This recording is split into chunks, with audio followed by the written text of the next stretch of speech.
Hello बच्चों, let's see the question. Which of the following phases of mitosis is essentially the opposite of prophase in terms of changes within the nucleus? Telophase, metaphase, interphase या anaphase? इस question में बोल रहे हैं कि कौन सा स्टेज माइटोसिस का जो होता है वो बिल्कुल अपोजिट होता है प्रोफेज का. Let's have a look at the key concept to solve this question.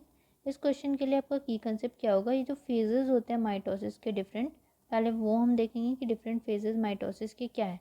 The 4 different phases of mitosis are. सबसे पहला होता है आपका प्रोफेज, देन कम्स मेटाफेज,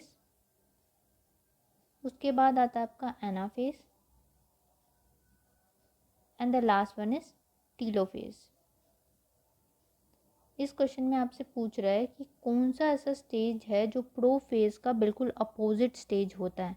मतलब जो कंडीशन प्रोफेज में होती है उसकी बिल्कुल अपोजिट कंडीशन इन तीनों में से कौन से स्टेज में देखने को मिलती है. तो इस जो आपके इन चारों स्टेजेस में ये जो टीलोफेज होता है, टीलोफेज को रिवर्स माइटोसिस का भी स्टेट बोलते हैं. ये telophase is known as the reverse mitosis.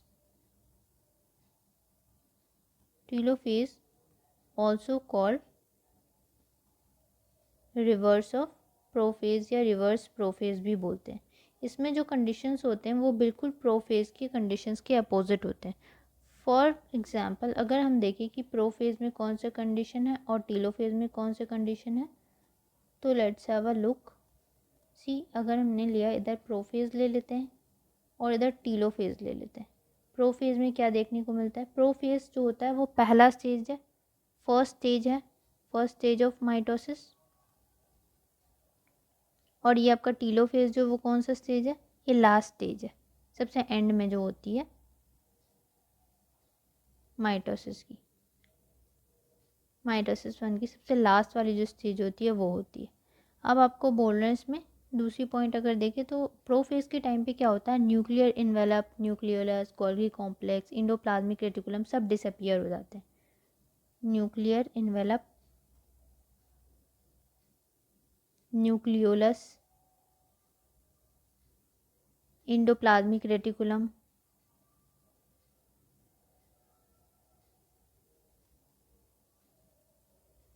ये सब डिसअपियर. और क्या होता है? टीलोफेज के आते आते ये सब वापस आ जाते हैं.